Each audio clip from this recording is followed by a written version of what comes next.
एक छोटा सा बोर्ड रेडी पर लगा हुआ था। इस पर मोटे मार्कर से लिखा हुआ था, घर में कोई नहीं है, मेरी बूढ़ी माँ फालिज ज़दा है, मुझे इन्हें खाना देना होता है और हाजत करानी पड़ती है।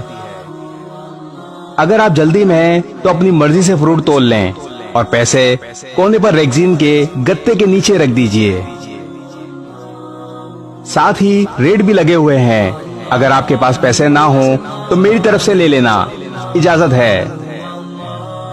मैंने इधर उधर देखा और पास पड़े तराजू में 2 किलो सेब तोले और दर्जन केले लेकर एक शॉपर में डाल लिए।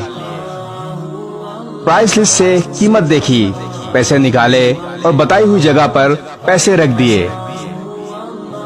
फ्रूट का शॉपर उठाकर अपने घर आ गया। शाम को जब मेरा वहां से गुजर हुआ तो देखा एक आदमी रेहड़ी को धक्का लगाकर बस जाने ही वाला था। मुझे देखकर मुस्कुराया और बोला, साहब फल तो खत्म हो गया। नाम पूछा तो बोला, खादिम हुसैन। फिर हम सामने वाले ढाबे पर बैठ गए।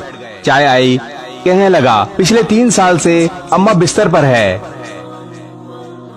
फालिज भी हो गया है, मेरे कोई बाल बच्चे नहीं, बीवी का भी इंतकाल हो गया है, सिर्फ मैं हूँ और मेरी अम्मा। अम्मा की देखभाल करने वाला कोई नहीं है, इसलिए मुझे हर वक्त अम्मा का ख्याल रखना पड़ता है।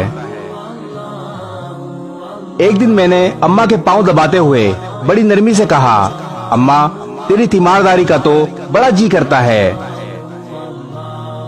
पर जेब में कुछ नहीं है और तू मुझे कमरे से हिलने नहीं देती।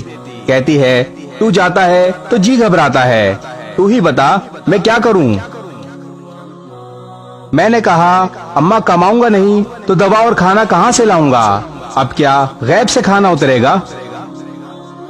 ये सुनकर अम्मा ने झुर्रियों वाला चेहरा उठाया, अपने कमजोर हाथों का प्याला बनाया और ना जाने रब्बुल आलमीन से क्या बात की।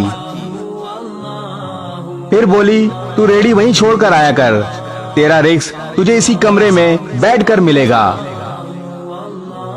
मैंने कहा, अम्मा क्या बात करती हो, वहाँ छोड़कर आऊंगा तो कोई चोर उचक्का सब कुछ ले जाएगा। कहने लगी, तू फजर को रेहड़ी फलों से भरकर छोड़कर आ जाया कर, बस ज्यादा कुछ ना बोल, शाम को खाली लेकर आएगा।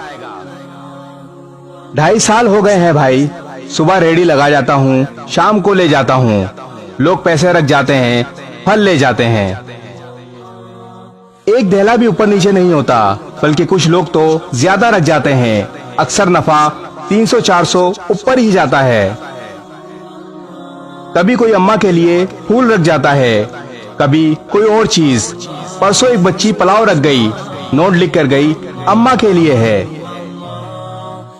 एक डॉक्टर का गुजर हुआ, वो अपना कार्ड छोड़ गया, पुष्प पर लिख गया, अम्मा की तबीयत ना संभले तो मुझे फोन करना, मैं घर से पिक कर लूंगा। किसी हाजी साहब का गुजर हुआ तो वो अजवा खजूर का पैकेट छोड़ गए। कोई शॉपिंग करके गुजरा तो अम्मा के लिए सूट रख गया। रोजाना ऐसा कुछ ना कुछ मेरे रिस्क के साथ मौजूद होता है, ना अम्मा हिलने देती है, ना अल्लाह रुकने देता है। भाई किसी ने ठीक कहा है, माँ बाप अगर एक बार हाथ उठाकर दुआ कर दें तो दुनिया व आखिरत दोनों संवर जाते हैं। इस वीडियो को शेयर जरूर करें, हो सकता है आपके एक शेयर से ये बात किसी के दिल में उतर जाए।